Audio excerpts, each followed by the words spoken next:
Yeah, you already know. It's Kappa Kappa, young millionaires, the general. Okay, I wake up every day, I'm feeling good, I'm feeling great. Every day I'm getting paid, man, this life is going great. I just wanna celebrate, I made it in and out of state. $1 million in the... You lost music. Your sound cut. case I got it hidden somewhere safe. I multiply all my millions and really I am extra. Still, we lost your signal. Wealthy, I distributed my millions with my family. This is just the beginning. I purchased a Lamborghini, driving around the city. Believe me, you haven't seen me. Made it through all the struggle, defeated all of my rivals. I was never entitled, I had to fight for survival. Man, this life is amazing, it's crazy the way we made it. Now I'm living my dreams and I'm barely just getting started. I'm a millionaire. I'm just living life. Classy, every day I'm classy. Gotta recognize the realest person in the fashion. Classy, every day I'm classy. Gotta recognize the realest person on the fashion. I made it through the struggle back when I was very worried. Now I'm chilling, get my condo, Lamborghinis and Bugatti. I know you in a hurry, but I promise don't be worried when you see me in a club. I probably got enough to party. I'm a multi-millionaire, getting money everywhere. I ain't tripping on nobody, I just came to celebrate. Yeah, we got the party popping, got the general over here, throwing money in the air, cause we get it every day. I multiply all my millions, now me and my people winning. Moving city to city, I promise that you will see me driving a Lamborghini, but this is just the beginning. $1 million Bugatti, I'm stacking money in the ceiling. Multiply all my millions, now me and my people winning. Moving city to city, I promise that you will see me driving a Lamborghini, but this is just the beginning. $1 million Bugatti, I'm stacking money in the ceiling. I'm a millionaire. I'm just living life. Classy, every day I'm classy. Gotta recognize the realest person in this fashion. Classy, every day I'm classy. You're hot. Are we on? What's up, guys? What's up, ladies and gentlemen out there? We're here live with the Truth Podcast. Jen here. What's up, Winston? What's up, man? What's up, John? Hey, how you doing, man? Hey, you guys ready to get wild today? Yeah, they got the temperature hot in here, so we're getting a little shine going on, but we're ready. We got the heat action. I've been in the heat my whole life. You know what I mean? I'm waiting for that AC. Yeah, that's what we're doing. I think he told Phil to get the AC on. So Yeah, hopefully part they get sauna that. in here a little bit. Yeah. Either that or I think Phil said don't put the heater on these guys. We're getting the post-workout therapy right now. Yeah, that's it. Yeah. Hey, What's new? Kind of the big topic I want to talk to you. I think it's kind of today. It's kind of touching a little bit what we talked about last time, but I think authenticity, right? Living our authentic selves. One of the things that I kind of see, and it's kind of crazy, is, we like to use social media as our platform, but most things you see is on social media. The most people you meet, even how they look, right? You see someone on social media, they're in a picture, then you see them in real life, and you're like, holy shit, Yeah. that doesn't look nothing like them. Yeah, right? because they're portraying a different image. Well, they've just been photoshopped. Yeah, or that too. Or that too. Filtered. Filtered out. But I think one of the things is I think that we're losing it, and being that authentic self. I think if you live the filter life, when you pull that that curtain, what's really behind everything, right?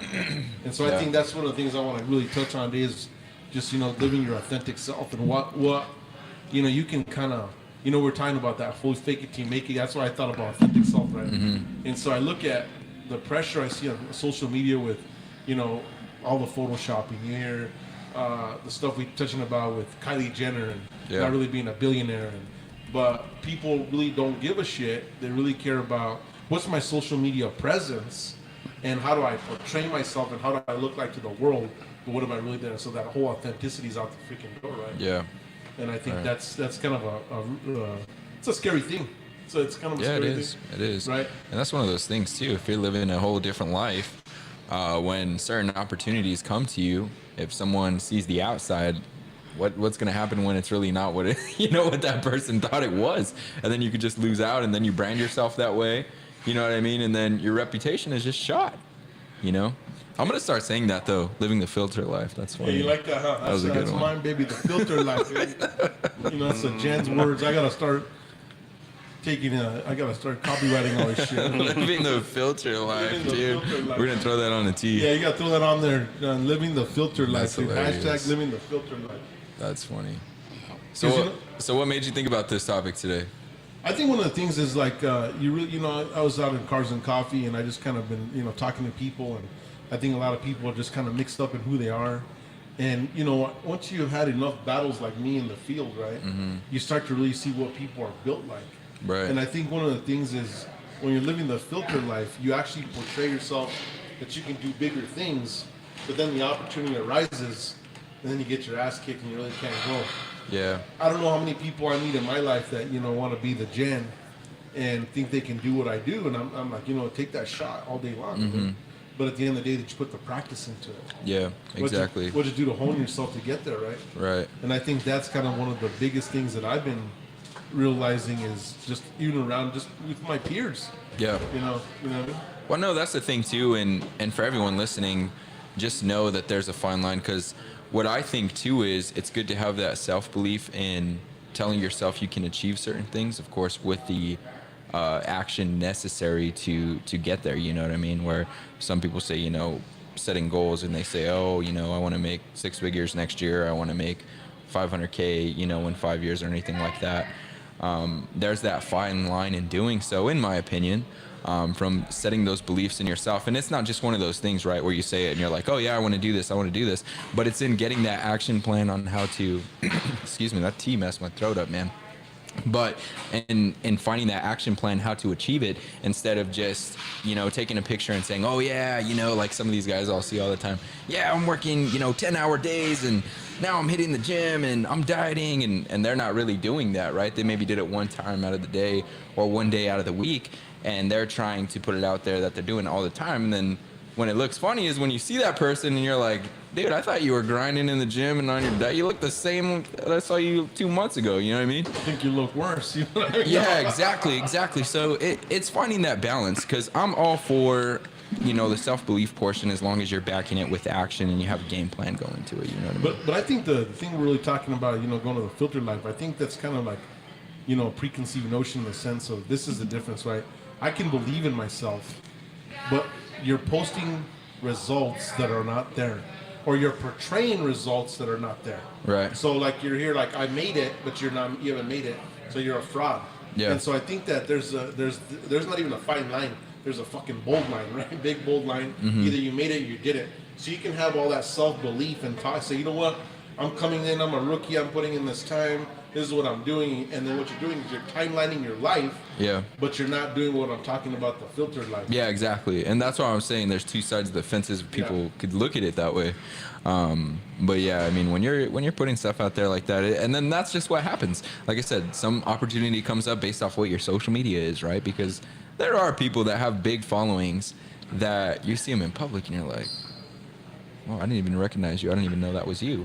And then, if an opportunity comes up, where it be modeling or whatever the case may be, or an acting deal or whatever, and they go and see the person, then it's just like, and then that reputation is gone for good. It's not coming back. You know what I mean? But the biggest thing is that people need to understand, and I've said this hundreds of times in our previous episodes, is that be real to who you are and be proud of who you are. Because that's what separates people from the difference. Not everyone trying to get their lips done or getting all this other crap done to look like Kylie Jenner. You're not going to be Kylie Jenner. You won't be. No. You know what I mean? And that's the same thing. And me and you have had the conversation on previous episodes too, where I think Coach asked, and he's like, yeah, you want to be like Jack? And I was like, no, I admire Jack and take certain things from him. But in myself, I know I'll never be you. But at the same time, no one else will ever be me. And that's what makes us unique. You know what I mean? Yeah. And it's taking those good habits from each individual that you admire or look up to and learning from them and taking the knowledge out of it. Well, I think we can take those similarities, but I think what I'm talking about, I think really in the authenticity, right, is that there's multiple players in the NBA. They can all handle the ball. I mean, I saw something on Instagram the other day with Dwayne Wade posting Magic Johnson, and when you watch his film, it's like Showtime. You're like, holy shit, I don't think I've ever seen anybody handle the ball like that, because you tend to forget. Yeah. but then there's a Kyrie Irving who handles it really fast, or so there's multiple ball handlers, or there's Allen Iverson that was tremendously fast too. Yeah. So multiple people can do the crossover and it can look similar, but it's still a phenomenal NBA crossover. I guess what I'm talking about is a fucker playing elementary high school basketball and then saying, I got an NBA crossover.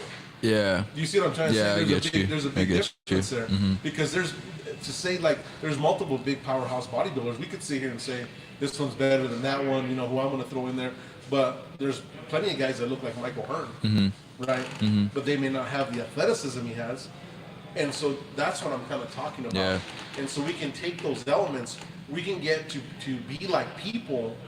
Obviously, no one's going to be our footprint because that's an obvious thing, right? But the thing is about it, what I'm talking about is you're out there saying you're a 2500 series diesel and you're an S10 truck. Yeah.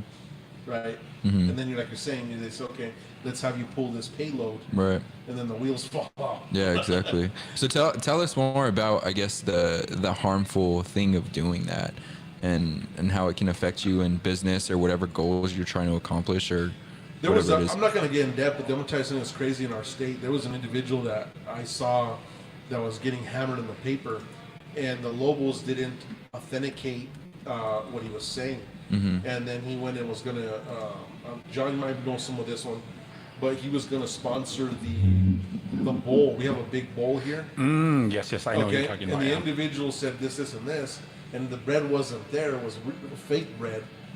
And all of a sudden, now that director looks stupid. This guy, we know, has been a crook forever, creating this stuff, and it was a snowball effect. So what I'm saying, I guess, ultimately, if you're your authentic self, right, like the way you said, like you're authentic, you're saying, I'm Carson. But imagine you're out there and you're saying, you know what, I can do mathematics as fast as a jet. And you're like, see, you see me in certain ways, you're able to fake it. Then you're sitting there and someone assumes and says, hey, we have this highly complex problem.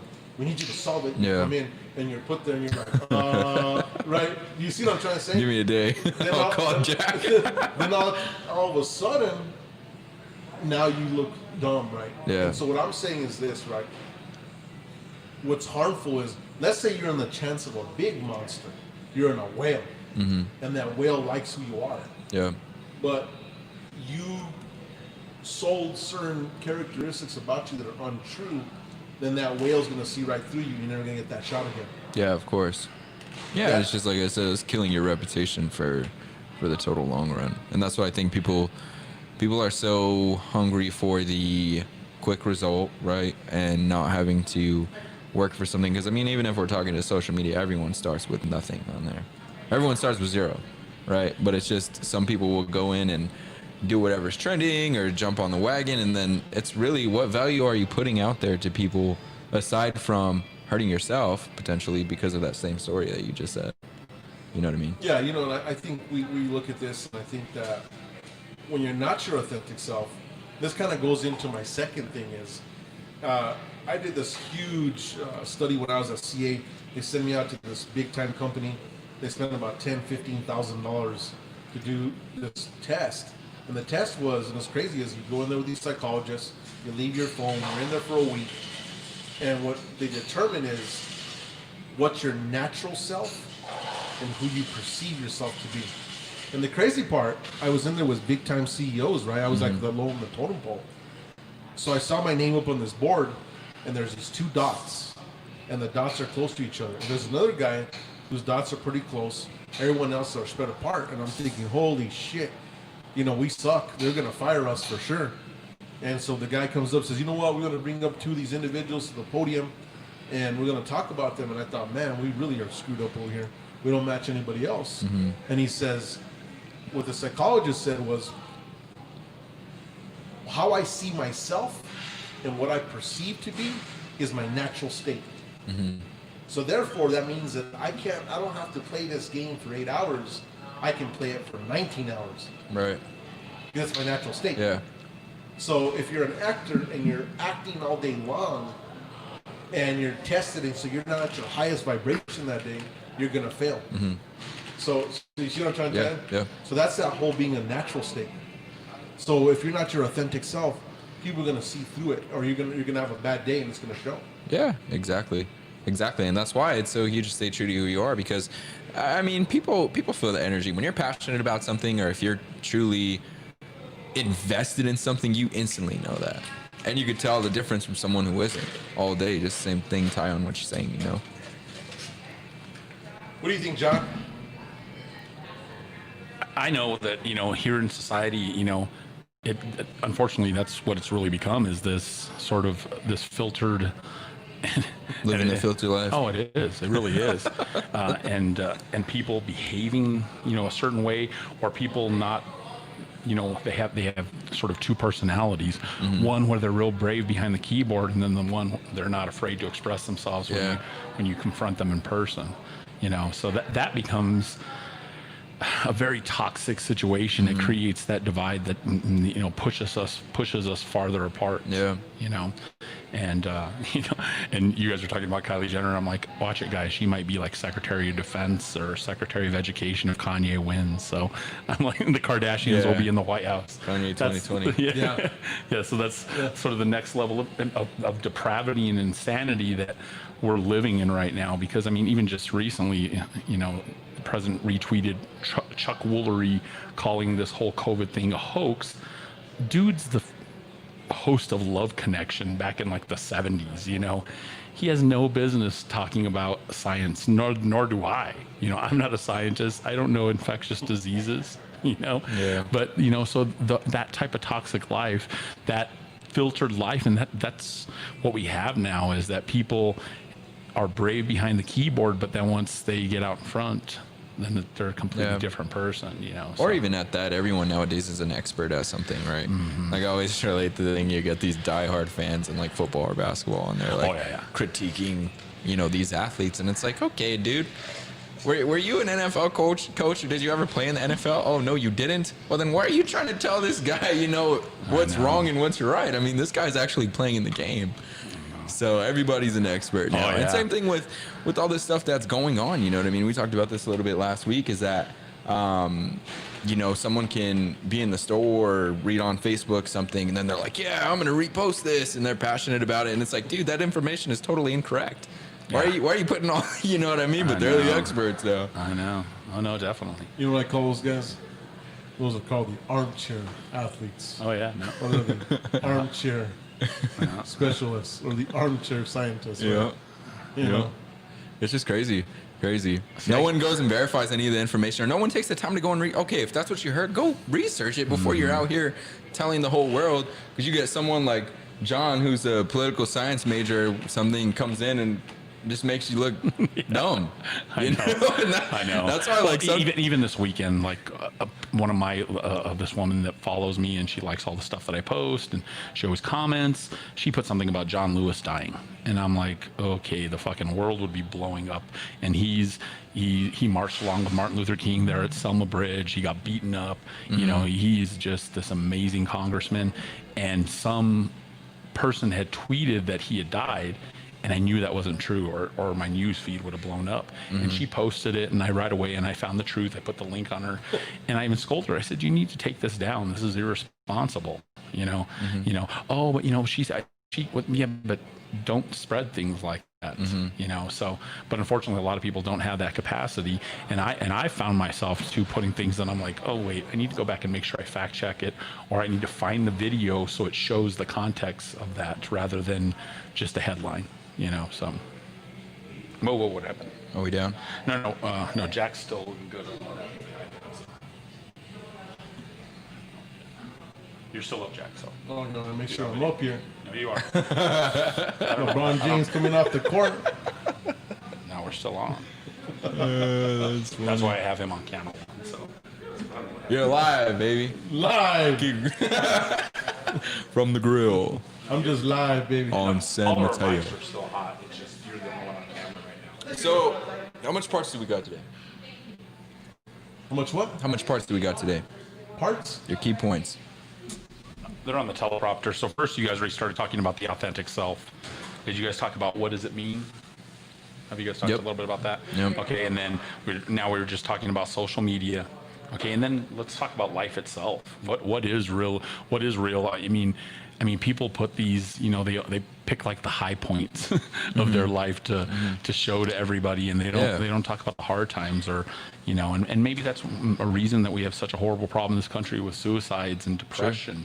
You know, I think that's a good topic. I like to talk about that because I'm so torn, if I'm being honest, between when people say, oh, you know, you don't ever show the bad in your life, and some people that say, oh, all you do is show the good, because I'm a firm believer in what you put out there is what you get back, right? So I'm very careful in saying, you know, certain things. But I mean, there's a difference of life-to-life situations where if you're gonna let that affect you and totally bring you down, you know what I mean?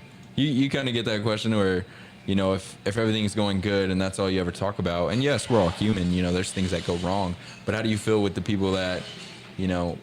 Well, I think the shit is like, I'm gonna tell you something right now. I think, John, the one thing I want to touch on this one is, right, we see a lot of negative shit, but nobody gives a fuck, right?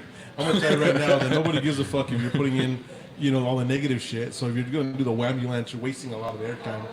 So I'm kind of where you are, Carson, in the sense of, you know, what you put out there, you're gonna get. But the thing is about this is that ultimately, this is a sad picture. But I'm gonna tell you this: if you do have a good mama in your life, she's the only one that gives a shit. I'm promising right now that your mama's the only one that gives a shit. And so to that level, you're always, I see people constantly posting, my life sucks, this is this, I can't get a break. And I'm like, well, what did you do yesterday? What did you do the day before you? What did you do 5 months ago? And to get to this point. So I think that, like I was telling Coach, we've had hard times, but I think I've wired my mind not to actually stay there.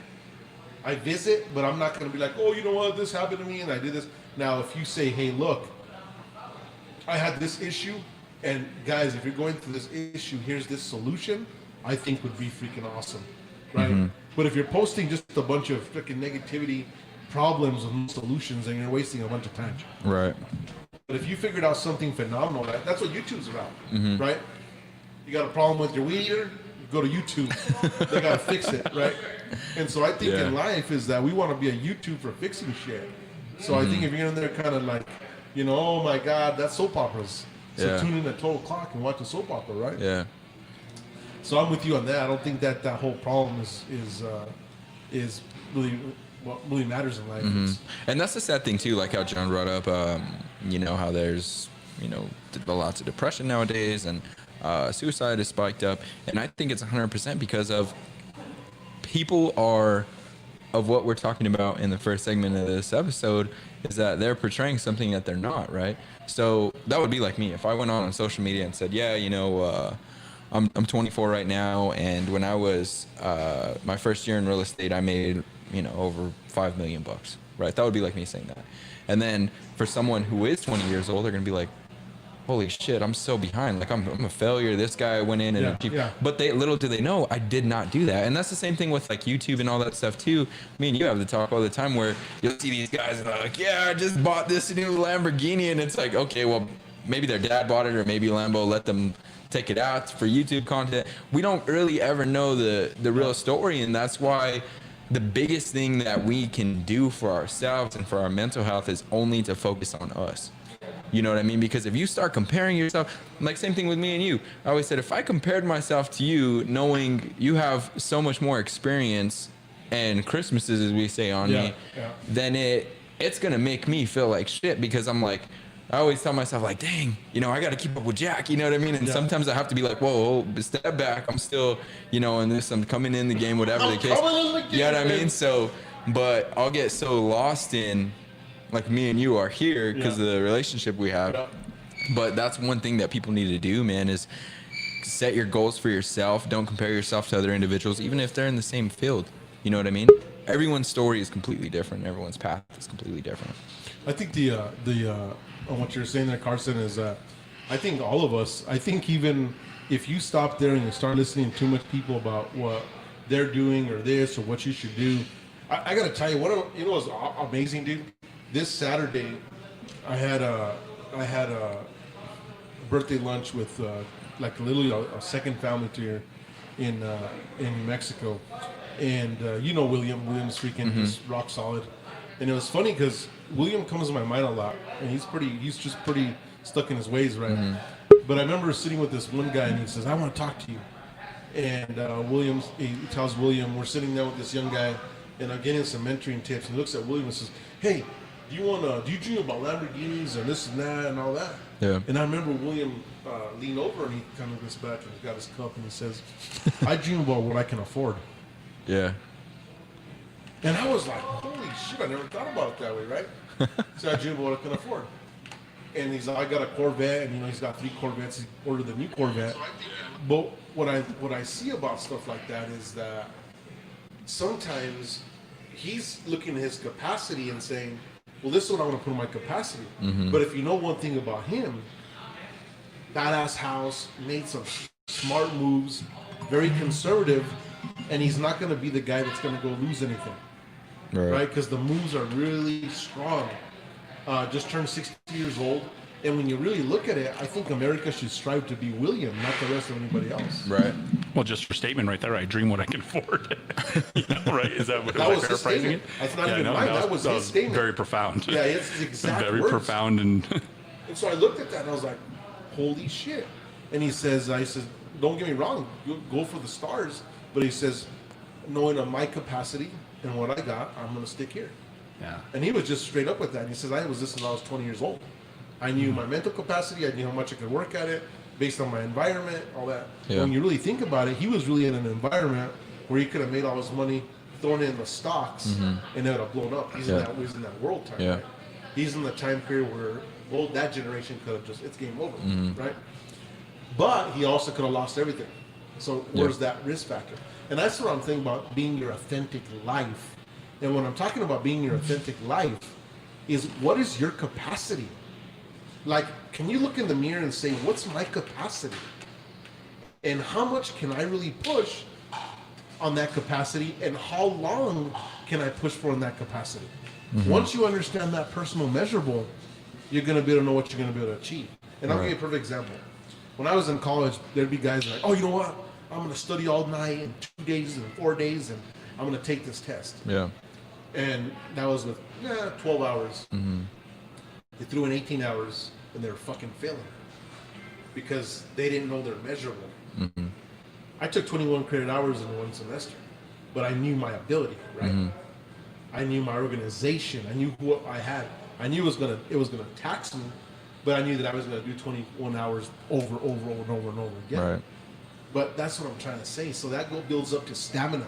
You have to know your personal, authentic stamina before you can project anything. Yep. Yeah, and that's down to knowing yourself 100%, because the last thing you want to do is go put yourself in that situation and then you don't achieve it. And then most of the time what's going to happen is you're going to get extremely discouraged. And then you're going to give up. And then you're going to feel like you failed on your goals. And then you're going to get depressed. You know what I mean? So it leads to all that different stuff. And that's why we've had the same discussion before on, I think it was one of our earlier episodes too. It's where even for me, when I told my story, I knew certain things that I would and would not want to do or could not do. Like to go, when I met you, I was like, okay, he's an engineer. Obviously, I don't like school and I don't like reading books that, you know, isn't something I'm truly passionate about. So why would I go out there and do that? And I had to go and seek other alternatives to see, okay, if ultimate goal is here, what's the most ideal situation for me that I can truly accomplish and go after with everything I have to do that? And that's when I had to be real with myself. And it's like, okay, I'm not going to portray that I'm a freaking engineer or any of that stuff because I hate math. You know what I mean? It's not for me. Could I learn it? Yeah, probably. But I probably wouldn't be as passionate to learn it like versus someone who is, where they actually love reading the books, love the study, love the material, all of that. That person's going to blow you out of the water. You know what the sucky part is? I think, and John's a teacher, he can attest to this. And I'm not a teacher, so I don't take my credentials for this. I think certain things like mathematics, you can attempt it, but you either got it or you don't. I don't really believe, dude, that, you know, someone go out there, and this is where I tell people, don't set yourself for failure. Like mathematics, if like some people can look at it, get it. Like I look at patterns and I can get it. But I think if you're fucking there and you just can't get it, you're just not gonna get it. Yeah. There's certain things we can't do, right? It's like the things I tell you about and I've always said, what can I not do? That's why when I got into, I thought, you know, I love play basketball, but I knew that I wasn't going to have ultimately that height, and I wasn't going to have that ultimately that full ability to compete at the highest level. but I knew that I did have that ability in kickboxing. You know what I'm trying to say? Yeah. So I think really having those hard truths with yourself, you know, at bed at night when you got to shed a few tears and saying, dude, I just suck at this. And that's okay. But let's focus on our strong points. And I think sitting there where you're focusing on what you suck at, and they say work at that, what's fuck, you're wasting the time of what you're good at. Yeah. You know what I'm trying to say? Exactly. And so you're wasting your true talent. You're at that wasting point. your true talent all the way around. Yeah. And I look at guys like when I was in high school that were really good in history and they loved that thing and they came out, they're history teachers or you know, they're lawyers, like that. It all made sense. But taking them and saying you're going to be an engineer and you just don't even understand science, you don't want to simplify shit. Right. There are more bullshitters, they want Yeah. to bullshit it. So that's the whole opposite of science, right? In engineering. And so at the end of the day, you got to pick that, just be real with yourself. And that's what I think I talk to a lot of young guys and I've heard guys tell me, I'm going to build a car company. And I'm fucking sitting there saying, dude, you suck at school. You suck at architecture. You definitely can't assemble a fucking motor. You can barely do very small things that are told you to do. You're not going to attain it. Yeah. Yeah. Do you even know how to change the oil? There was a TV show that only lasted four seasons, and I don't think I ever even finished watching it. It was called The 4400, and it's been probably 10 plus years, but it was about these people that see this light and the aliens give them powers. And one of the episodes, it was really amazing. It was about this teacher that she's one of the 4400s, and her power is she can see the light in people. So there's genius in every single one of us. Do we find it? Do we turn on that light? Do we find that thing that we're freaking great at? Because I think we all have one little quality that makes us amazing. So, and you both have different abilities and strengths, but I think you both are very passionate. And not that you're going to travel around down the same path, but maybe your same paths are in the same, pointing in the same direction. Right. Right. It's just, can you find that light? You know, I think, John, one of the things that I hate to say this, right? But I think why we're suffering in the United States so bad. I did a project for Audi, and I remember I was working with these German engineers, and they made a comment, and so like it was crazy. Anytime I ever traveled, no one ever. They think I'm from some other country with them, right? And so they said, you know what's funny? And this was crazy because I'm just listening. It's like, you know what? America used to be the greatest because they took the fundamentals of the old country, and it was basis of, they knew from your aptitude test by the time you were in third grade to I think seventh grade, they pretty much knew what you were going to do. And then what they do is they paired you up with a master in that sequence, right? And that's why Germany right now and still has been pumping out the most engineers of anybody, more than Japan. We talk about Asia. They have nothing compared to Germany, zero. And that whole slogan is like German engineering is in every single car. But what does it tell you? They take you since you're young, and they're like, you know what? You're really good at this. So what I'm gonna do is mentor, protege you, and you're not there. So the kid's like, I'm good to be an astronaut. They sit with you and say, well, you really suck at this. I really think you should do this. And so what's your thought process on that? Okay, so I look at the historical perspective of that. You go back to ancient Rome, and they were called humanists, where you wanted and you valued human potential. So the idea is great because you want a person to be well-rounded. Yeah. But by the same token, you can also stifle and not sow that potential that they could have by making them sit through an English class or making them sit through a science class or a mathematics class, because the whole sort of quixotic idea of, well, we want them to have all these basic things. Right. But you have this kid that hates sitting in a classroom, but he's a freaking and he's a genius. Yeah. He sees something. He sees a telephone and he says, well, I want to take that apart. Or he sees, he takes apart his microwave at home, or, takes apart his television, but doesn't want to sit in a classroom, So from that standpoint, that's a very sad thing that our American educational system has created. So more and more, we're trying to move away from that by creating charter schools that allow kids to find their strengths early on. But then by the same token, I've also seen the inverse, to where you send a kid to a vocational, say a computer tech school, and they want to be a nurse after they're all said and done, you know. So I'm sure those aren't part of the bell curve, but you know. But it's still in the science. So see, this is what I'm trying to say. Look what you just said. You send someone to a computer engineering course and they become a nurse. Yeah. But did you know that it's engineering's underlined in both? Oh, yeah. Yeah. So what you learn in engineering is taking multiple steps to solve something. So engineers are known to be the best doctors, the best nurses, and all that. So that's a great, I look at that. But think about it this way, right? You send him to computer science school, he feels, he's like, well, I really wanted to be a writer. That's a whole, that's what I'm talking about. Yeah, definitely. And so what I think is that we've lost the sense of, you know, not sitting with us and saying, you know, you got this ability, so you need to focus on this, maybe a little extra than only hear that you're going to be an astronaut. You know what I mean? And I think I think what we've done bad for our children and just in humanity is giving people unauthentic expectations, even of themselves. Because everybody wants to be, you know, what I call it, what's the fair word everyone's using? They want to be not proper, but politically correct, right? I call it. And I think that shit's not going to get you nowhere. Because when you grow up and you're sitting there and you can't feed yourself and you're getting your ass kicked, I call it your coach didn't prepare you for the ring. So when you're one thing I like about boxing is that it's really simple. You get to find out if you suck or not. Yeah, right? no doubt. You're, right? Maybe you got 2 fights. And one of the things you learn is this. You got someone's got talent. You can build speed. You can build power. But you can't build a chin. Can't build a chin. And you could be one of the most phenomenal tactical fighters. You get hit in the chin and you don't have a chin, you're going down. You see what I'm trying to say? Yeah. So is that person going to be a great fighter? No. He might be good, but he's never going to be great. That's what I'm talking about. So I think there's certain things that you got to know about yourself, that chin that you can't build. So put yourself in a situation that you're going to excel at. Yeah. And from an educational standpoint, you're absolutely right. A junior in high school, especially say like if you have vocational aptitudes, you shouldn't be taking algebra 2. There's no reason that you need to know fucking trigonometry. No. You know what I'm saying? If you're going to be a welder that's making fucking 6 figures, a diesel mechanic. I mean, Michael Matoya can't find a diesel mechanic for under 6 figures. No.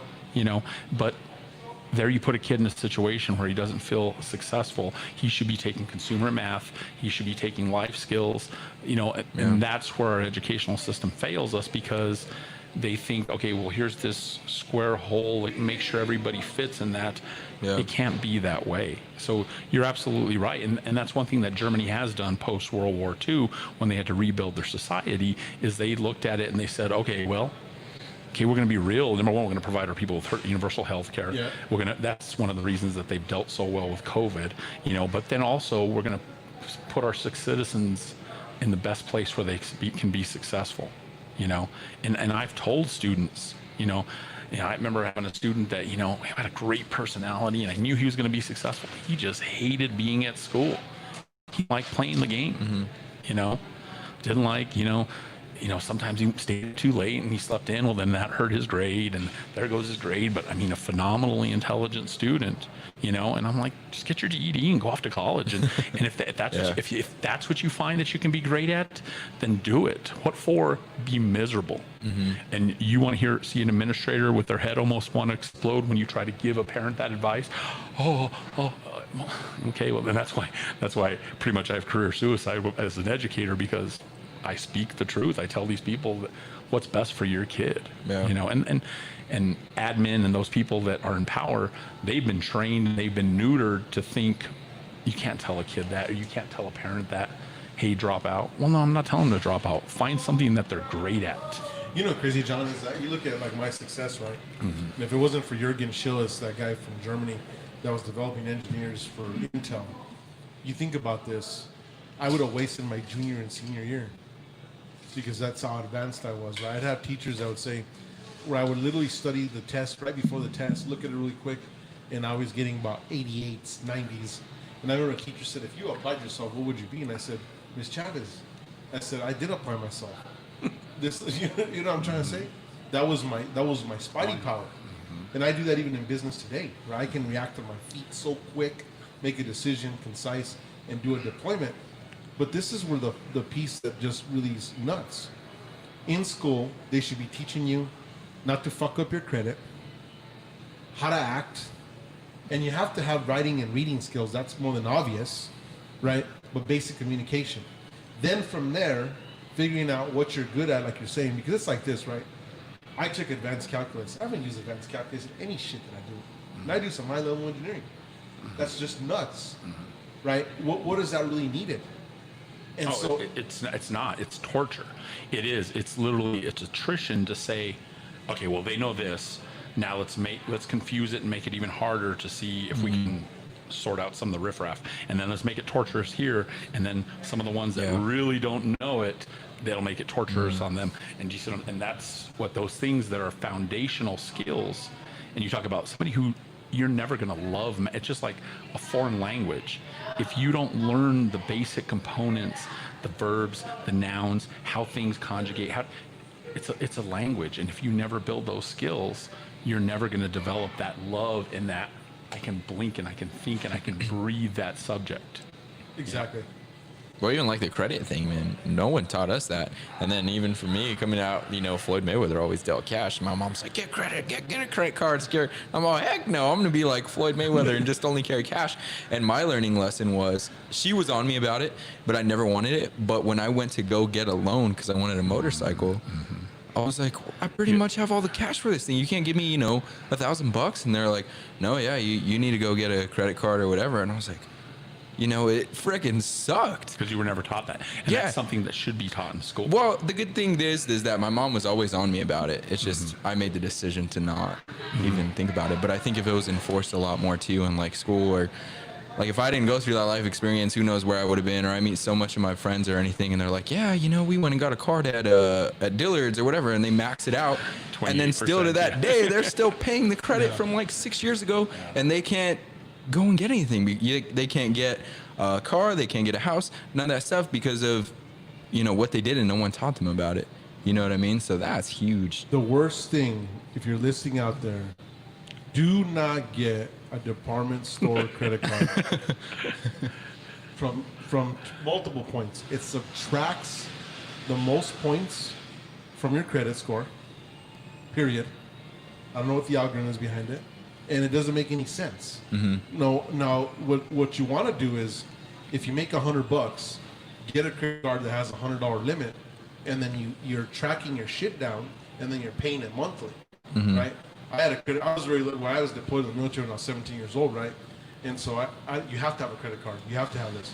So I just had so much of an advantage when I came out, because in those times being a soldier was just major, right? Yeah. And you're educated major. So like, okay, you're getting $5,000. But those fundamentals aren't being taught. Nobody even understands, even in the business schools, no one understands shit coming out of Anderson. They don't understand the fundamentals of what's going on in the math world, or how you balance this, or why. At the end of the day, I'm always like schooling my brokers, right? Yeah. But it's no different than the education program. They pump out teachers, and they've never taught them classroom management skills. The number one reason that teachers quit within the first 3 years is because they don't know how to manage kids. Well, even like some of the stuff that I'm going through now that I have my own business, it's like in school I was never taught like, what's a K1, what is a 1099 do exactly, what's the difference of a W-2, what's an LLC, what's a corporation, what's a, what I mean, all this different stuff. And you got to go pay someone to do it, you know what I mean? Or you got to sit there and learn it. But it's like, depending on what you're wanting to do, like there should have been a streamlined course that I could have taken early on when I was even 18. Fundamentals of business. Yeah, I said, what, I want to be an entrepreneur. I want to, be a real estate mogul, whatever it was. Okay, well, here's some things you need to learn. And then when out of the gate, I could have already been, boom, boom, boom, boom, already knew about this, I got to send him a bill. He didn't tell you he went to the school, the general. I gave him all that whole prep up, that outline, dude. Won't let him fool you. There you go. You got the hell of the outline. No, but I'm saying, I didn't go and learn that until I actually had to do it. You know what I mean? So it's just one. And then if I wouldn't have had It was the more like resources, it was more like I pushed on his ass and said, "You're gonna get out of it." yeah, because I didn't know anything about it. I was like, nah, whatever. I'll just save my money and pay the taxes whenever. I'll just, no biggie. But then you start learning all the insides and, what can you write off, what can you not, what can you claim, vehicle weight certain pounds, you can write off, different crap like that. You don't learn in school. How many times I've had friends that have missed the vehicle weight by 300 pounds, and they go and buy this expensive ass truck, and then they get taken to the paint because it doesn't meet the 6,000 GVW, right? All those things, and you got to know who's in office, what's going on. That was put in place in the Bush era with all the oil guys, and what do the oil guys buy? They wanted everybody to buy Humvees. Remember those H2s? You know what I'm trying to tell you? Oh, yeah. And so that was the oil boom, and that was meant to move that through. So you gotta, one of the great. Have you guys ever seen The Firm? Oh yeah. Tom Cruise. Yeah. Do you remember at the end when those tax lawyers are in that? All they're in there. They're like, you know what? We got to learn how to work around the law, and so that we can have you not pay taxes, but defer them. You guys remember that part? That's what a tax lawyer does, and that's what business and you got to do. But at the end of the day, is you think about the fundamentals that I learned in school was that typing class, the business class, I had metals, but you had to do architectural, the wood. I apply that shit every single day. Yeah. From making furniture to hanging shit, all the stuff that I know. And what I'm saying is those life skills aren't being taught at all. And we've cut all the vocational programs out, and now nobody knows how to do shit. Yeah. Well, that's why a big decision for me, and when I was transitioning, I went to college for like a week or whatever it was, is I read this article. It came out in Forbes, like right in the middle of when I was getting ready to go to college. And the article was basically talking about how so much kids feel like they're forced to go to college, whether it's their parents or they think it's the right thing to do, and they don't even know what they enjoy doing. You know what I mean? Some people would just be like, oh yeah, well, I'll just go study plants. I mean, it's something I need to take, and it's a course that's open, I'll take it. But from my opinion, that's a huge waste of time that you can actually be learning and out in the field getting real experience and doing. And what the article said is if you have an interest in something, engineer, doctor, lawyer, welder, maybe a trade, go and shadow that company. Even if you're sweeping the floors as a janitor, you know what I mean? Go and be in that environment so you can see exactly what it is on a day-to-day basis. And he said, take a year off, 2 years, whatever it is, to make sure that if you go through all this schooling for it, you already know that when you're in the field, you're going to enjoy it, be passionate about it. And that was a huge thing that set me. And Eric Strauss, him and I, we've talked about this for years, how we wish education would transition kids in their senior year. To me, by the time December comes your senior year, for the most part, you're kind of finished with everything, and then that last semester becomes a joke. To me, that last semester of their senior year should be a time when they're doing internships, when they're volunteering with different, so you think you want to go into the medical profession? Okay, well then you need to do like 4 weeks, go work at a hospital, go volunteer at a hospital. Oh, you think you want to be a firefighter? Go down to go see what the bottom of the ladder has to do at a firehouse. All these things. And it's just a societal change of, but here's the cynic in me is we don't want everybody to succeed, because we're a pyramid and there's only so much room at the top. So I almost think that we throw crumbs at education and we say, okay, who's the big fish that's going to eat up that food, versus let's feed everybody. John, let me tell you something. That's the facts. We both are cynics, right? But I'm a mathematical guy. Yeah. And that's exactly it. Because ultimately, but if you look at what I call in the country clubs and in the wealthy, no one fails. No one fails. Even if you're a complete fuck up, all the dads get together and say, I need you to put my son here. And those are some of the VPs I work with. Oh, yeah. So do you understand what I'm trying to say? A legacy of affirmative action is what it is. Exactly. So Yeah. so you throw the crumbs. The system was built for those who can kind of, I call it the precasted American dream. So you're able to grasp it. Because at the end of the day, you got to have kind of like that fire. Because people always talk, what's the secret? What was this? What was that? And I tell people, I have that killer instinct since I was like 14. Desire. It was like mine was a killer instinct. It was not even a desire. Like one thing about me is, since I was very young, and he's had Carson will witness this. And I used to give the example. We get a cake out here, and we put it out there, and we say, okay, guys, take the slice you want. The majority of people are so scared, they'll wait for someone to cut the slice for them, or they'll cut something that they don't want to take it. Guess what I'll do? I'll cut half of that fucking cake and take it. And I don't care. Yeah. And that's being who the true you are. But that's exactly But- who I am. Yeah. And so, like, people would always have a hard time. And it's like, what you see is what you get. There is no, like, I'm this, I'm that, I'm that. And I'm not. It doesn't matter to me. My goal is this. But I know that I have goodness in me that from that half the cake, I'm going to be able to feed myself, my family, certain friends that I need to help, whatever I can do. Yeah. But I'm not going to leave it up to society to do that for me. Right. And that's the issue that we're seeing right now. You know, you look at this whole thing with the COVID, and and you got all everyone on the left and you got everyone on the right, and you see this bullshit. Let me tell you what fucking pisses me off. Talk about being authentic. I saw something come out that if we stay shut down for longer, 25% of our population will go hungry. Like, not in a pretend hungry, I'm talking a fucking starvation. So mathematically, if I take your food from you and you really can't put food in you, how long do you think you'll survive? What do you guys think? Not very long. Yeah, not very long. I don't know. When the societal Maybe a breakdown few happens, weeks. I mean, yeah, no. Well, I mean, theoretically, you can go, Well, if you're three drinking water and 3 weeks stuff, without so food. yeah. Yeah, 3 weeks without food. You can technically go 41 days for the strongest human till you start to break down, right? I know this, right? But this is the thing, the strongest human. So how many people are really in that shape? Oh, no, yeah. The frontier, right? So when you think about this, after Those are the week apex 2, predators, yeah. yeah, after 2 weeks of starvation, your brain begins to shut down. So if I'm starving, let's think about this. If I'm starving and I do come across COVID or even the fucking flu, am I going to survive? Statistically, you 50% jumped yourself. Look at the math to it. So the part that I don't understand, and I'm sitting here, I'm thinking like, John, now I didn't used to think this way. And I'm like, is this really a mathematical equation for correction?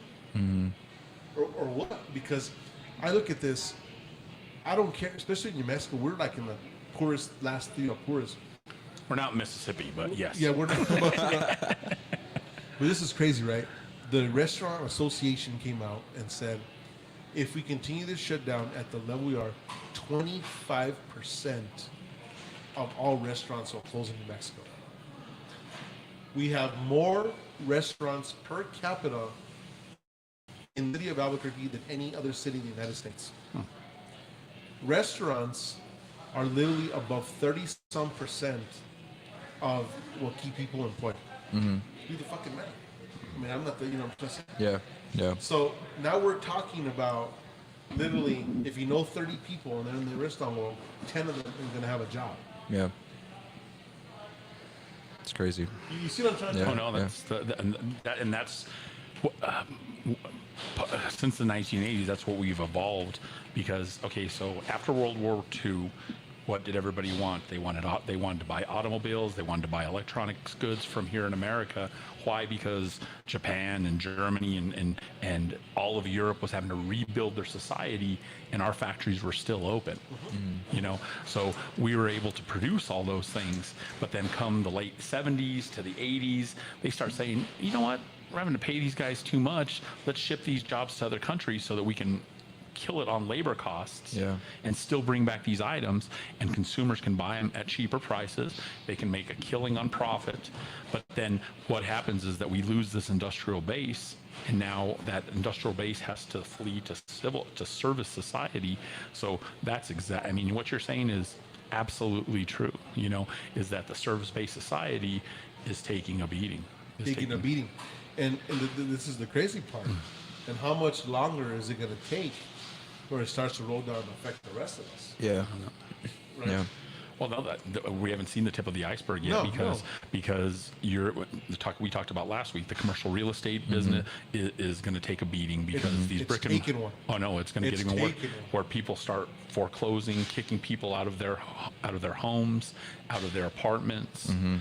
So we really even haven't seen that effect yet because the government kind of came in and they put those little bit of protections in place, but those things are expiring now at the end of the month, and that iceberg is underwater. It's Well, another ready crazy to thing to crash. talk about is actually my barber, their shop. And I thought about it because of all the everything's going on. Someone went and stole all their copper. So now you can start to see that domino effect of happening where people are really hunting for money if they are out. And they're going to these commercial buildings and they're going and stealing all this stuff. So then what's happening then is then they had to close. They lost all that business until everything's because they had no power or anything. You know what I mean? So now it's starting to domino effect on that, and it's just getting crazy. And this is the crazy part. Don't steal the copper, guys. If you're out there fucking hurting, you're getting fucking less than 0.3 of a penny. So you're fucking up everything. Everyone's getting screwed up. I'd go out there and say, I need this much of money. This much the copper is. That's the sad part, right? And I think that we're not seeing it. But guess what? You know, when you really think about life, we were just over there eating our snow cone and didn't do the research because we were too busy watching the Kardashians. But at least I watch the Kardashians and I do my research. And now we literally have morons running our country. We have morons in our state. We have morons in the neighboring states. And we're sitting here and we're looking at each other saying, how are we going to survive this? And I'm telling you right now, and this kind of like, and I tell you this, and I hope this does a flip, but dude, I really like worry about your guys' demographic. You're especially like you that's working hard. You're doing this. Your son houses in that $200,000-$300,000 range. It's not fair to you. You're about to fucking kick and get your ass kicked. You know, I think about this, and I think, you know, and I was talking to Michael about this. You know, I kind of came in Barry Bonds and fucking, if I see the ship, I'll stop it. You know, I'm going to close that ship and they'll take the waves and I don't care. But it's forcing the guys like me and even bigger than me, the guys that create evolution, to hold back. And so we're like, holy shit.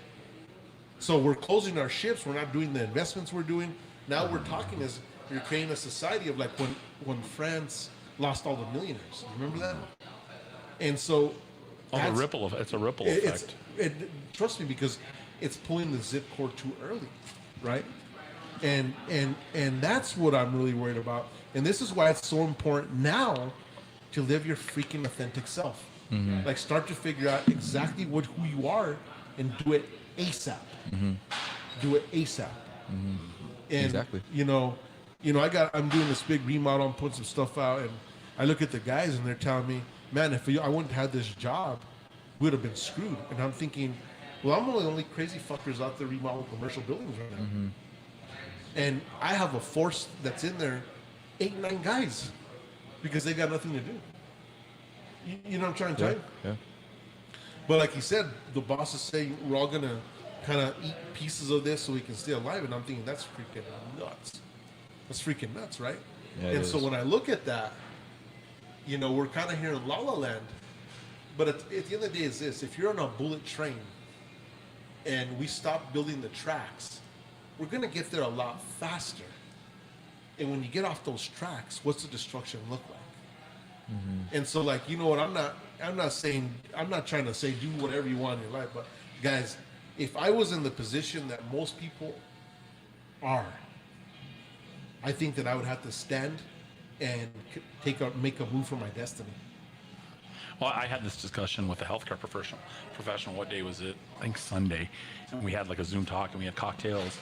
And she was telling me, and she's as real as can be when it comes to this whole COVID.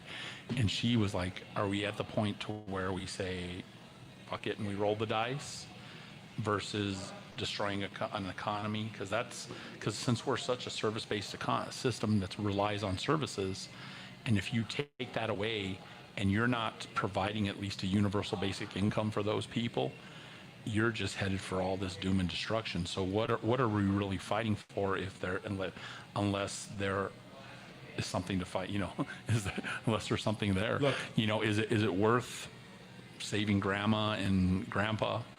You know, and yeah, that may sound extremely cold, but it's a reality, right? Because you look at these states that said, fuck it, we're opening up early and we're just going to fucking throw caution to the wind. And now like Arizona and Florida, they're just hotbeds. And what's going to end up happening is there's going to be that 1%, maybe less than 1%, but that's millions of people that are going to die from this because we can't make sacrifices, you know, or we don't have leadership.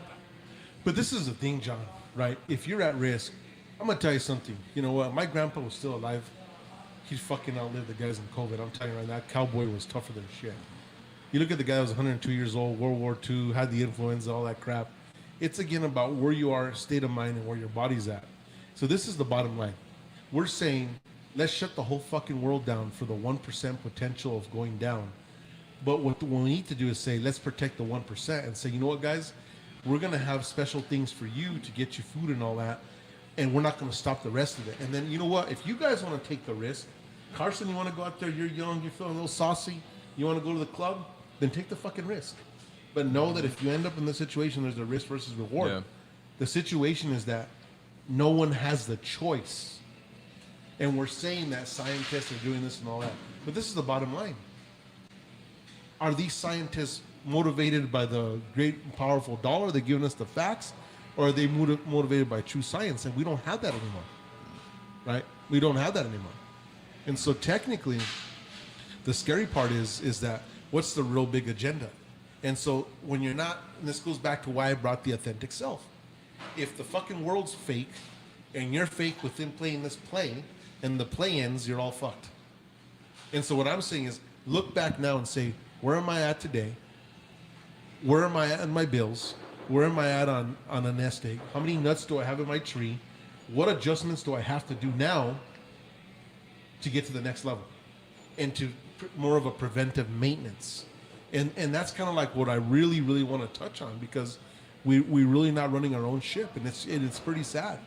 You look at these restaurants, you know, that all these tents outside, and they got the AC rolling out there. Yeah. And what money they had to spend to rent that tent's not free, right? See, and to me, that's where my sort of mindset says, okay, well, if the state's going to mandate those things, Provide 'em. then everybody needs to hurt. So, you know what, then we need to come up with a COVID tax for everything that we fucking just, whether it's on gasoline or you do something like that, so that those people can get relief. You know what I'm saying? But all by the same token, I've also seen some of these restaurants that are sitting there crying themselves a river, but then they've also qualified for $1 million of loans with the PPE loan programs, and that money hasn't gone back to their employees, you know, to furlough them or to help, you know. Yeah. So again, just like in any institution, there's corruption, but you can't throw out the system just because there's corruption. But I think, you know, so those businesses, they should be getting tax breaks for those tents, and they should be getting assistance for those tents, and everybody should feel that pain, because even though I don't eat at that restaurant, that person works at that restaurant, and then that person buys something else, and it feeds the economy, you know, so. But I say, instead of putting in systems for relief, John, just let the fucking dice roll. Because then we don't have to manage a system that was not needed. You understand what I'm trying to tell you? Because now we're creating layers and layers of fucking stupidity that we can't even manage the stupidity we have in front of us. I understand what and you're it's, saying. you know what I'm trying to tell you? But then it becomes social Darwinism for businesses, and it's only the business owners that have saved money, that have cash put away, that can survive these tough times, right? Yeah. Is that what we want? Then we have this vibrant food industry here in Albuquerque, which you said is one of the biggest demographically, but then do we lose a percentage because they don't have that money saved? But even I was watching this guy in Los Angeles. He's a Chinese restaurant, has one downtown, has a fruit truck, has a thing, killing it, and his downtown is fucking him because they closed it, and now he's going to lose all three. So nobody wants to put their reserve in. Look, I'll be honest with you. If I'm sitting here and I got $3 million in reserve, right? Let's say theoretically, and you're like, I want you to put this on forward, and hopefully it's going to shift. I'm going to say, fuck that, shut the doors. Because I'm not going to gamble what I already got on a potential of something that's there. That's not a smart business person, right? That's a social mindset of saying, that doesn't make any sense. And this is why when we have our people in office, and we're in here, and we have these career politicians that have never in their lives run a business. Ever. But look, if you know, we're here looking at life, and let's just go back to, and we were talking about this earlier, President Andrew Jackson, right? He went in broke, became president, he set the tone for himself, and what did he do? On one of the largest plantations, he pushed that, and it was worth millions. And so when you think about this, ultimately, what are these politicians or the leaders in our thing? Are they suffering like us? Oh no, No. because money is tied to politics, and it's wrong that it's that way, because you don't go back to Greece and you don't have the philosopher kings that run things, the people that think through things, because now it takes money and influence to be able to get into those positions. You know, and you sell your soul to get to that level. You know, you're indebted to somebody that funded your, or a group of people that funded your campaign. Yeah. So our best and brightest definitely aren't running this country, but that's also a reflection of we the people. But it's also, it's a messed up system. You know, this last presidential election, 42% didn't vote. It was the first time ever that we went over 200 million people registered to vote, and something like 90 million didn't. Mm-hmm. You know, so before we, you know, say, well, you know, we're a republic. We have representative democracy. We choose representatives to speak for us, and that's why things have to change from an electoral process. But now we're in the position where, guess what? You don't have the right people representing you, and everybody's getting screwed. I mean, you look at the restaurants in Las Cruces. I saw this little article of the representative down there, and these restaurants. She's like, you know, whoever stands against the governor, you don't got my thing. I'm going to shut you down. And all this, and those restaurants like, man, we funded you, we gave you this. How do they feel? And so ultimately, I think for me, in a perspective, is the business community has to wake up and smell the sauce, and say, you know what? If we at all falter from the bullshitters, and even the everyday people align, then even the guys with the mass groups would get their asses kicked, because it's still individual votes by individual people, and the people still outnumber the consensus. And so but the problem is this: the people are waiting to be fed, so they give them some bullshit story, they get fed, and they go on that.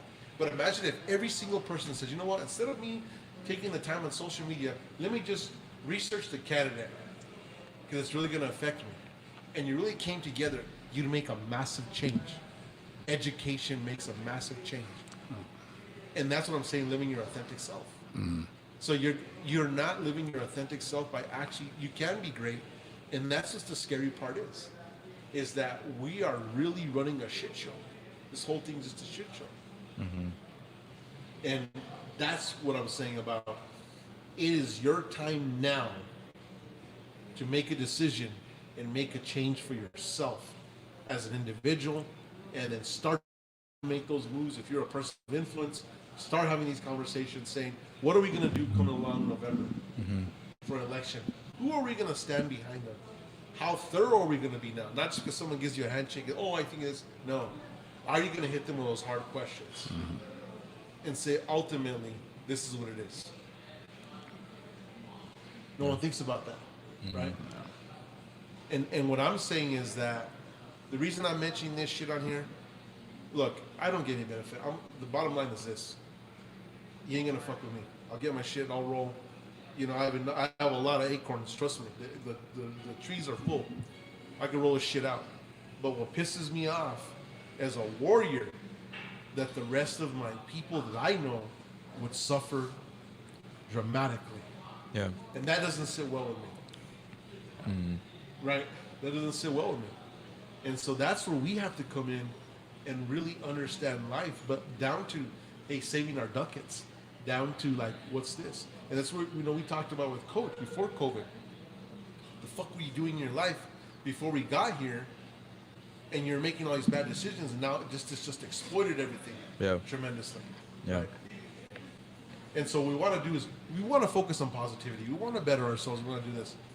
But when the wolf is at your door, you cannot pretend that you're out there playing in the pool. Right. That's what I'm saying. Is that so? You got to say you got your internal reality as you perceive it to be, and then what's the external that's happening. And you better hope that it's kind of in alignment so that you know you don't get taken. Yeah. You know what I mean? Yeah. No, it makes sense.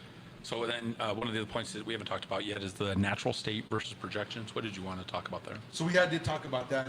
So we've been kind of, John. So that's good. You just kind of reiterated that. It was the time about that test, right?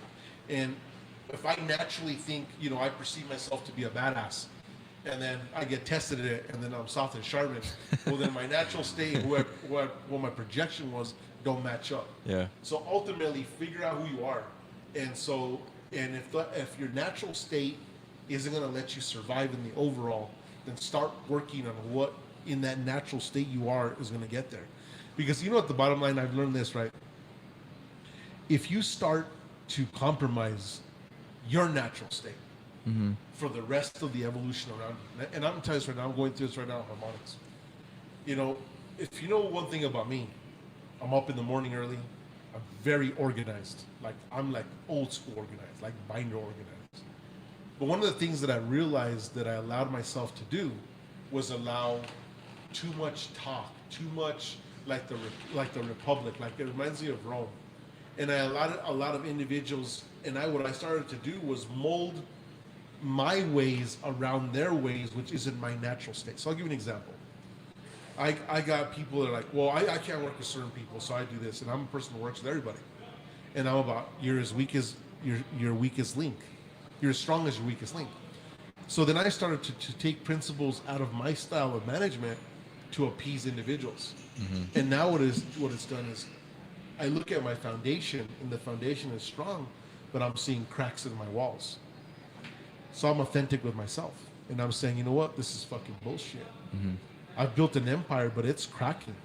So I can sit there and say, what am I going to do? What do I got to take out? Do I got to cut out a pillar, brace it, refill it, so that's what's going on? And I think that's one of the things that most people don't do in their lives. It doesn't matter what level you're at. You have to look at yourself and say, authentically, am I living my authentic self? And I'm telling you right now, even for me personally, I'm not living my authentic self. And so I'm saying, what got me here? Was it, am I on the loins of my success? I didn't want to do this? No. What got me here was I allowed humans to influence my thought process that didn't have the fact checking, the true abilities of what they've done. And so now I've let some people that are not authentic, their perception of who they are, influence my thought, and now I'm here. But I'm not in a position where I'm like, oh shit, we're in debt, we got this, what am I gonna do? It's about, okay, going back to basics. And so you get knocked out in a fight, you say, dude, what was it? Was it strength and conditioning? Was it bad coaching? Did we not watch the tape? What is it? So when you go back to basics, you start to look at everything and say, shit, this is what got me here. Yeah. Now, to go to the next level, what do I got to do? I don't know if you guys ever heard this, but, you know, I tell people this. My sweet spot, personally, is I'm very good at running $50 to $70 million companies. Right? Once they get past 100, I truly don't have the wins in that department, and so I start to see things start to crumble. So in that place, you got to say, what level of CEO am I? And I'm okay in understanding what my strengths are. So I'm saying, shit, my style of management is not good above 100. It will never sustain. So you know in the NFL there's like special teams, right? And then there's your real offense. And so what I've started to discover is that in my world, I've been kind of a special teams person who's very good at going in and knocking the shit out of you now. But you don't use special forces every single battle. You see what I'm trying to say? Yeah. So I took special forces fundamentals for everyday work. That doesn't work. Right. Because you wouldn't be able to outfit everybody with 3 Lapuas. You wouldn't be able to outfit people with, night vision. You wouldn't be able to outfit people with armor. You'd bankrupt the system. You see what I'm trying to tell you? Yeah. So then you got to understand what level of who do I want to be? And I was watching this, right? When you watch Ford versus Ferrari, and Enzo Ferrari's there, and then Ford comes in. And Enzo, regardless of, we know Ferrari craftsmanship, same thing with Lamborghini craftsmanship, it's there. But let's face something. They both were bought out. They both fell twice. If it wasn't for Fiat, Ferrari wouldn't be here. If it wasn't for Chrysler the first time, Lamborghini wouldn't be here. And if it wasn't for fucking Audi, they wouldn't be here. Bugatti wouldn't be here. So what I'm realizing is saying, you know what? I've built the fundamentals of harmonics, around Lamborghini and these other places, these aren't going to keep me here. Right. They're not gonna. I'm not gonna be Ford Motor Company. You understand what I'm trying to say? But what it is that you can't put that faith in that guy who turns the motor. He's the one guy who touches that motor. And yeah, you have the best F1 fucking car out there, but how many people can really buy that F1 car? Yeah. Do you understand what I'm trying to Yeah. say? So what I realized is that I've created a boutique technology company that's like Lamborghini that brings something level. But guess what? If you ain't Sandia National Labs, if you ain't the clients that I've worked with, you can't buy my product because at the end of the day, you're not going to want to spend that money. So what I've realized is that I need to become Audi, right? And Harmonix has to become Audi Motor Company, but have a division that just specializes in that, and that's the design build once in a while bullshit. You understand what I'm trying to say? Yeah. Because you can't sit there, but what is it? Again, not living my authentic self, it's systems. Yeah. Having the one mechanic that turns the wrench all the time, he didn't build a system. You built it around a human. If you got the one guy who sews the stitch and you hope that he's in a good mood all the time and his grandson learns to continue that, that's what I'm talking about.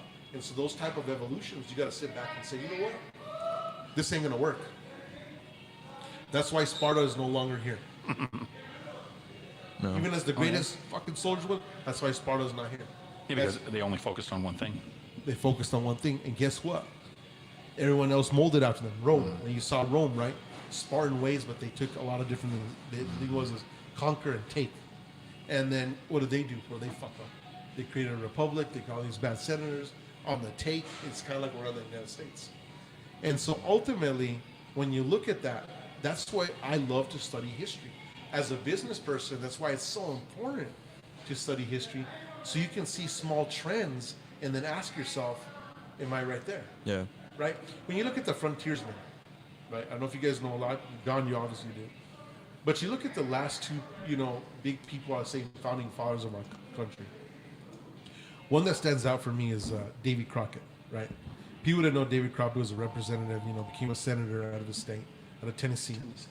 And what you didn't realize is that Andrew Jackson was the first time he was able to use the media to fuck him. And there was a situation where there was the running mate that was going to go up against him for senator. And what he did is he challenged Davy Crockett in a meeting, and he drew a pistol on him. And then Davy Crockett backed down. But Davy Crockett was known for being a badass. So the media perception said he's not as bad as he is. He backed down to this piece of shit. But what did Davy Crockett? He wasn't in his mind. He could have gone back. What he should have done when he dropped the gun, taking that gun, shoved it up his ass, and beat the shit out of him, or maybe killed him. Yeah. Would have changed the face of what America. And what was it? Davy Crockett was a good man, and he says, you know what? I don't like what you're doing to the Native Americans. And I don't believe that this whole thing that we're going to get everyone out.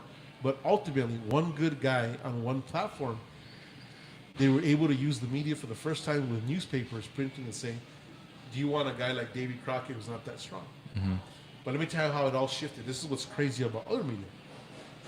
At the same time in New York, they were writing a play. And I think it was something called like Davy Crockett the Lion or something like that, a lion. And so it was printed in New York, and it hit mainstream. And so everybody knew about Davy Crockett. So now it becomes our first celebrity. Think about how crazy this is, right? So when he decides to go further to the west, when they talk about Texas, and he starts going further to the west, people in Texas knew about him because of this play. And he was like a hometown hero. Well, if you guys know anything about history, I mean, he was one of the guys that stood in the Alamo and got slaughtered, right? Yeah. Ultimately, we have to ask ourselves, if we don't know how to play the system or build a system, do you want to go down as Davy Crockett or do you want to go down as Andrew Jackson? And that's the question that we always have to ask ourselves. Years later, right, hundreds of years later, like, well, he wasn't a good guy because he did some pretty piratey shit, right? But in that time period, well, he was around, and even after that, there was he's one of the greatest presidents. Yeah. Right? They say the second greatest president. George Washington founding the country, him defending it. So think about that. In today's public opinion, he sucked, but in the time period he dominated. In business and in life, we have two decisions to make. Do we want to be Davy Crockett, or do we want to be Andrew Jackson? And that's the only answer we can answer ourselves. Yeah. And that's where it goes to being your authentic self. Right? That was deep. That's some pretty deep shit, right? Yeah. It's the last piece of that piece about that is that when you all shake it up, there's a price to pay either way. Oh yeah. There's a price to pay in the immediate time that you're here, or there's a price later on. Yeah. But ultimately, you have to ask yourself, which road do I want to walk? And that's why you got to understand your authentic Yeah. self You need to understand yourself. before you can do Exactly. anything. Exactly. You understand what I'm trying to Yeah, tell you? yeah. And so, this is why the Truth Podcast is so powerful, because we're sitting here in this trifecta right now. We're missing Coach, but in this trifecta right now, we actually represent all corners of what we're talking about. And this isn't scripted. I mean, we're not sitting back here scripting this shit. We're free flowing this, but we're sitting here and saying, "Holy smokes!" I'm thinking John, when he's sitting there, his mind maybe he shifted. Maybe he feels stronger about something. Maybe something has hit you. You're shifted a little stronger. And me talking this, I'm actually reaffirming my thought process and what my actions have to be. And they may not be agreeable or even formidable with the public or any in life, but it's not about that. Mm-hmm. Do you want to put your destiny in the hands of others? Right. And you're only one decision away from doing that. And that's what sucks. And this is what really sucks in life. The majority of humans today, we're not the pioneers. We're not those guys. Yeah. You know, at freaking best, we're the guys in behind the wagon hoping that we get there and someone pioneered it for us. Yeah. And that's what's scary. And now you have leaders that literally can pioneer and put this stage for you and ultimately get you fucked in the stage. And you don't even know what character you're playing. Mm-hmm. You see what I mean? Yeah, 100%. That's the deepest of that. What's your thought on that, John? Or I completely, and even doing this podcast for the last month with you, it's made me think about different things. Even some of your even your core philosophies, or even like what you've taught him, and I've sort of just kind of listened and absorbed the things that you've talked about. Like I told you last time, I didn't get to travel with my kid this spring like I would have. So now I have some cash, and I'm like, I'll look on stuff, and I'll be like, oh, I want to kind of buy that camper, and I'm like, okay, I can't buy it 3 times over, so I'm not going to buy it. And that's something philosophy that you said you learned from him. Yeah. And I literally think about that type of mentality, and that's one thing that I've really liked from the Truth is learning some of the things from you, even though I'm nowhere in your guys' group, because I've chose to be a public servant, and I've chose to be a teacher, and I become rich in other ways when it comes to coaching and being with my sons. But by the same token, I'm nowhere in this young millionaire group, but hopefully my mindset and my mind is, and that's what I try to That's what makes you in it, though. But that's what makes you in it, John. Yeah. See, this is what I tell people. The young millionaire's mindset has nothing to do with about money. If you look at my hat, can you see that on the screen? Because I can't see myself, right? Those 4 stars right there represent something, right? Mind, body, spirit, financial freedom. Financial freedom does not mean that you're a millionaire. Financial freedom is, and I'm gonna break this for you. I asked my grandfather one time, and I said, my grandpa John, freaking amazing, brilliant man, holy shit. And I said, grandfather, what's the definition of being rich? So I had seen some rich people, right? And he comes up to me and he says, son, the definition of being rich is when you can, because there was no really restaurants back then. There wasn't a lot of red light. He says, when you can go to the grocery store and you can buy any single item you want and never check the price. It's bought by your appetite. And when a man has 2 sets of boots, one for going to church and one for working, he has the rifle and pistol that he wants, the top knife, and 3 coats. One for winter, one for spring, one for summer. And I said, grandfather, well, why would you wear a coat in summer? And he laughed and he says, it's a raincoat, because I like to fish. When I thought about that, that's what it really is, and that's what you're at where you're at. Because you're able to take that trip, you want to buy the camper.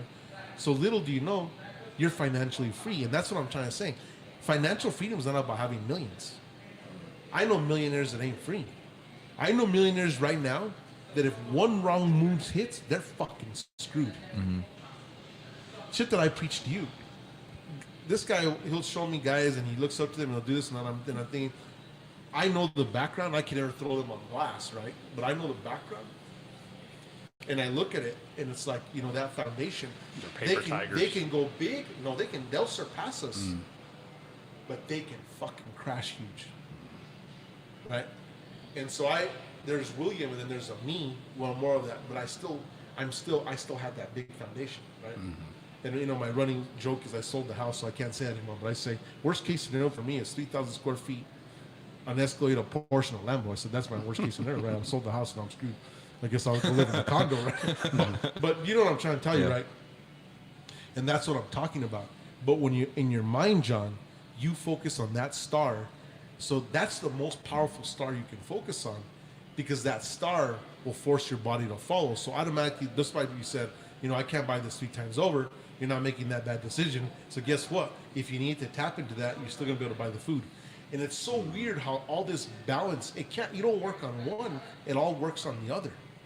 And it's kind of the story we talk about weight training, right? Like I go on and off, like I'll put size on here, I can get ripped, and it says, well, and I still eat fucking donuts, right? And so I was gonna tease Carson one day. I was gonna come to this podcast and say, you know what? I can get ripped on eating donuts, not every single day, but on social media, say I just went and I sold it. And I said I'm eating 12 donuts every day. People would believe it. But we know it's not true, right? Yeah. There's that balance, and so if you start to understand that sequence, it's like mathematics. You're gonna live that financial free, or that mental freedom, or you know, think about this. You could be financially free. You got a wife at home that's kicking the shit out of you, threatening she's gonna divorce you and take half. You got bad business people, right, in your life. Your mind is all clogged. What good does it do to be with you, right? You probably look at Jeff Bezos, right? Look at him, richest guy in the world, and then he got taken to the paint, and he still got number one. I guarantee you that his mental freedom right now was worth the fucking $500 million or billion that he paid. Right? I'm telling you right now. I mean, I talk about got over this. that mountain. I'm telling you right now, that was more like the Appalachians, right? And so you think about that, having the wrong person in your life that doesn't allow you to live your authentic self is the worst cancer you could ever have. Worse than any ass kicking financially you can have. I'm telling you that right now. And so, and those are all lessons. And when I tell you this, I'm talking from experience. I'm not talking from reading a book. I've made plenty of those bad choices, right? Yeah. But if you choose the right people in your life, the right girlfriend, the right wife, the right whatever, if he's a boyfriend, it don't matter shit to me. The right employees, the right sauce, everything's going to work phenomenally. But the moment you start to choose people that are not authentic to your values, no matter how strong, no matter how many millions you've made, you're going to have a cracked wall. And that's what you're not, and your question is, are you going to have the energy to take out that pillar? Because what if you built a fucking 30-story building? Yeah. It's not like the wall this cracked in this booth. And that's what's scary. And this is why you don't see no longer Sears. What does Sears do? Sears said, you know what? No longer do I need Roebuck. So they split the sheet. Sears and Roebuck were a fucking powerhouse. Sears and Evolve, they stand on all fundamentals. Sears is gone. So let me tell you my biggest fear in life. My worst fear is to build to a Sears level, and then I'm no longer here. Yeah. You understand what I'm trying to tell you? Yeah. Oh no. Yeah. Oh no. So those are the fundamentals. Evolve or die. Evolve or die, or was your foundation not built right? Yeah. And so think about this, right? Let's think about life and how you should build. So I got a pretty big building, right? I got about 12,000 square feet. But the entire outer shell is made of steel. So if I decide one day to fucking knock everything down in suite A or suite B or suite C, it doesn't affect the foundation of my building. It could rain, it could snow, it's just aesthetic. There's no load-bearing walls. But in a residential home, there's certain walls you can't knock down. I don't give a shit. Yeah. So think about this. So imagine if you didn't put the thought process and you put the load-bearing wall in the center and one in the outer, and now the balance of your life between those two walls. One wall of those falls, you're fucked. And so what I've learned in my life is the shell of your life, the main fundamentals, right? You need to build that strong, because you could change the interior all day long. But never base your decisions off the exterior and compromise the interior. I've gone to, I've been in this game, in the mortgage game with you guys, and the real estate. I've loaned loans to people who don't even know. I've been listening. And how many times do you see a house that they put all stonework on the inside, and now it's on a freaking sale because they couldn't finish the inside? Because they were focusing on what people was the perception, and not focusing on what's in the internal. Yeah, exactly. So I've given you multiple examples across everything. No, that was deep. That was deep. It's a heck of a way. I think we'll close on that, huh? That was good. That was good. That was good. So yeah, man. Recap our points too, and recap a little bit of that, and we'll close it out. Yeah. We talked about the authentic self, we talked also about what does it mean, okay? We talked about the effects of social media and creating this sort of, a filtered society here, life itself. And we talked about some important things about life itself, and then, the natural state versus projection. So those are all good topics. That was good stuff. That was deep. You really setting in on that. So what I want to leave with this whole thing, and I want you to read the last piece. I want you to read, because I sent you a fundamentals of and I'm gonna read those points for me. But this is what I want to tell you. I'll put it up here now. Authentic self, right? From the core. If you know your authentic self, then it's going to project to social media. It's going to project to your friends. It's going to project to the people. So what it is like, ultimately you're going to say, I don't stand for shit.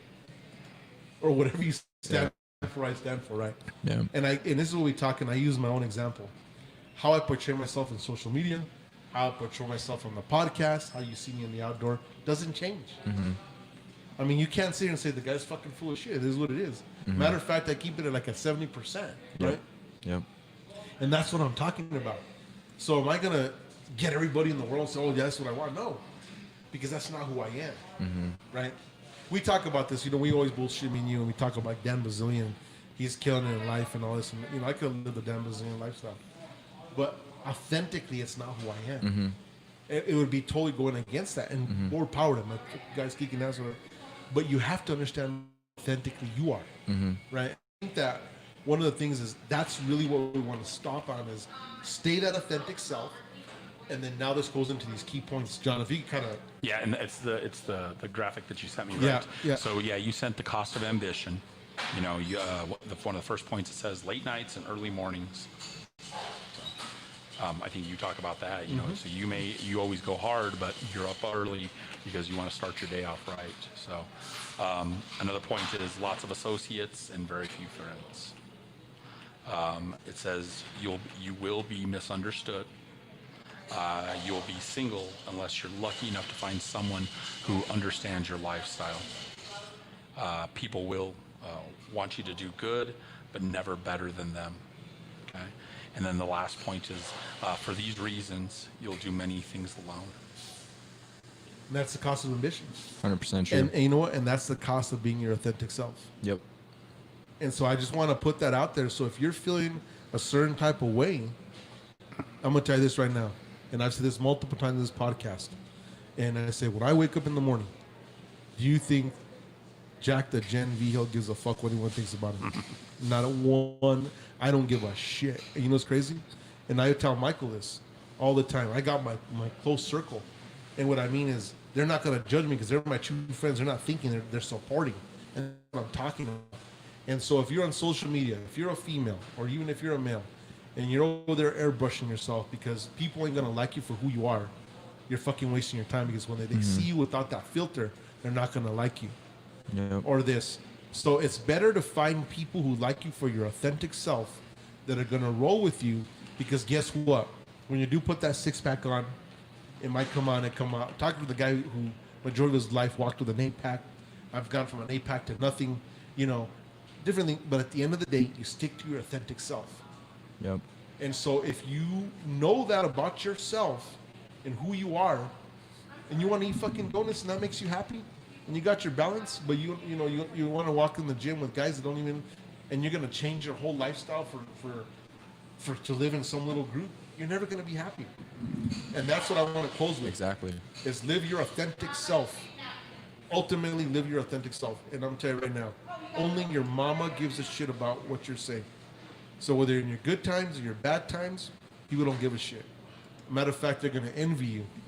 And that's okay. Just roll with it.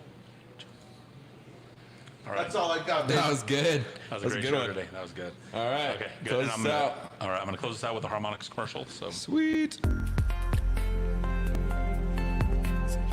Harmonix Technologies, your New Mexico business IT solution. With incredible products that will fit your needs both big and small, and unmatched service, it's your vision delivered.